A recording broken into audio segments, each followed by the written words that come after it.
Madampi cinema എന്താണെന്ന് എനിക്ക് പിടികിട്ടില്ല. രണ്ട്, ഇതൊരു മാടമ്പി സിനിമയാണെന്ന് ആര് പറഞ്ഞു? അതൊരു അസംഷൻ അല്ലേ? ഇത് ബേസിക്കലി കടുവ എന്ന് പറയുന്ന സിനിമ രണ്ട് ആൾക്കാർ തമ്മിലുള്ളൊരു പ്രശ്നമാണ്. ഈ അയ്യപ്പനും കോശിയും പോലെയൊക്കെ തന്നെ രണ്ട് കഥാപാത്രങ്ങൾ തമ്മിൽ തുടങ്ങുന്ന ഒരു ചെറിയ ഈഗോ ടസിലാണ്. നമ്മളൊന്ന് ഒരു ബ്രോഡർ പെർസ്പെക്റ്റീവിൽ ചിന്തിച്ചാൽ ആ പ്രശ്നം ഉണ്ടായി അടുത്ത ദിവസം ഇവർ രണ്ടുപേരും പരസ്പരം കണ്ട് സോറി എന്ന് പറഞ്ഞിരുന്നെങ്കിൽ ഈ സിനിമയുടെ കഥ അവിടെ തീരാവുന്നതേ ഉള്ളൂ. പക്ഷെ അത് പറയുന്നില്ല എന്നുള്ളതും, ഇവർ രണ്ടുപേരും ഭയങ്കരമായ സ്വാധീനവും സമ്പത്തും ഭയങ്കര ഈഗോയൊക്കെ ഉള്ള ആൾക്കാരായതുകൊണ്ടും ഇതിങ്ങനെ വളർന്ന് കടുവയിൽ ഒരു പോയിന്റ് ആകുമ്പോൾ അതൊരു state machinery, state government, police force, ഇവരെല്ലാവരും ഇൻവോൾവ് ആകുന്ന ഒരു സംഭവത്തിലേക്ക് അത് വളർന്നു വരും.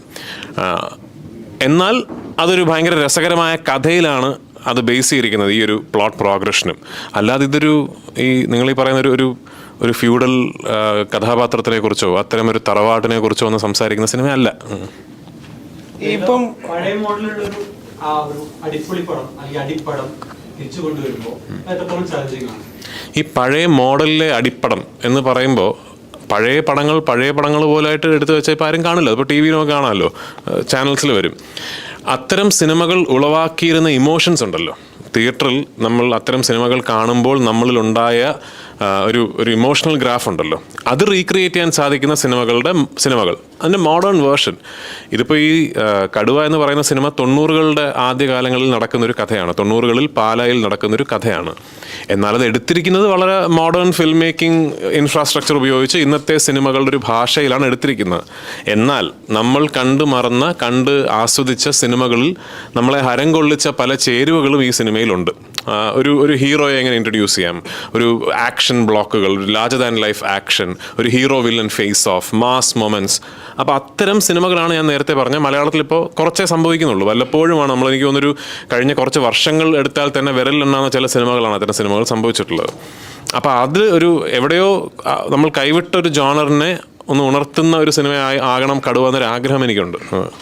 ഈ മലയാളത്തിലെ പഴയ മാസ് ചിത്രങ്ങളിൽ സ്ത്രീവിരുദ്ധതയും പൊളിറ്റിക്കൽ കറപ്ഷൻസ് ഒക്കെ സംസാരിക്കുന്നുണ്ടല്ലോ. ഈ കടുവയുടെ ആസ്പെക്ട് എങ്ങനെയായിരിക്കും ഇത്തരത്തിലുള്ള ഡയലോഗ്സിനോട്? ഒന്നാമത് കടുവ ഒരു ഭയങ്കര വെർബോസ് സിനിമയല്ല. അതായത് ഈ നെടുനീളം ഡയലോഗുകൾ എല്ലാവരും അങ്ങോട്ടും ഇങ്ങോട്ടും പറയുന്ന അത്തരം ഒരു സിനിമയല്ല. ഇത് കുറേ കൂടെ ആക്ഷൻ ബേസ്ഡ് സിനിമയാണ്. പിന്നെ ഈ പറയുന്ന പോലെ ഇതിനകത്ത് എൻ്റെ കാഴ്ചപ്പാടിൽ അങ്ങനെ പ്രത്യേകിച്ച് ഒരു വിരുദ്ധതയും ഒന്നുമില്ല. ഇതൊരു വൺസ് ഇതിൻ്റെ ഇഷ്യൂ തുടങ്ങിക്കഴിഞ്ഞാൽ പിന്നെ ഈ രണ്ട് കഥാപാത്രങ്ങൾ തമ്മിലുള്ള ആ ഒരു ഈഗോ ടസിലാണ്. ആ ഈഗോ ടസിലേക്ക് ഇവരുടെ രണ്ടുപേരുടെയും കുടുംബങ്ങളും ഇവരുടെ രണ്ടുപേരുടെയും നാട്ടുകാരും സുഹൃത്തുക്കളും കുറച്ച് കഴിയുമ്പോൾ സംസ്ഥാന സർക്കാർ വരെ ഇതിലേക്ക് ഇടപെടേണ്ടി വരുന്ന ഒരു വലിപ്പത്തിലേക്ക് ഇത് വളർന്നു വരുന്നു. അതാണ് കഥ.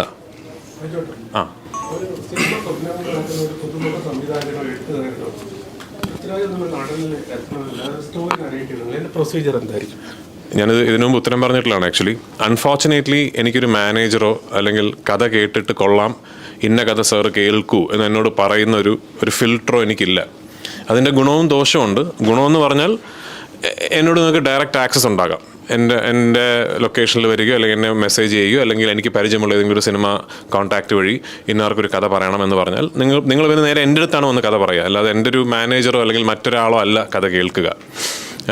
അതിൻ്റെ ദോഷമെന്ന് പറയുന്നത് എനിക്ക് അത്ര കഥകളെ കേൾക്കാൻ പറ്റൂ. ഒരു ദിവസം ഞാൻ ഷൂട്ടിംഗ് നടക്കുമ്പോൾ ഷോട്ടുകൾക്കിടയിൽ കഥ കേൾക്കാൻ പറ്റുന്ന ഒരു മാനസികാവസ്ഥയിലാണ് എൻ്റെ ദിവസമെങ്കിൽ, അങ്ങനെ കണ്ടിന്യൂസ് കേട്ടാൽ പോലും എനിക്കൊരു ദിവസം ചിലപ്പോൾ 2 കഥകളൊക്കെ ആയിരിക്കും കേൾക്കാൻ പറ്റുക.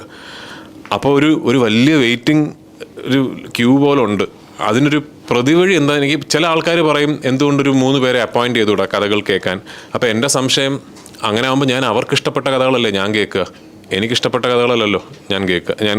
എൻ്റെ ഒരു ഇഷ്ടത്തിൻ്റെ അടിസ്ഥാനത്തിലായിരിക്കില്ലോ ഞാൻ തീരുമാനം എടുക്കുക.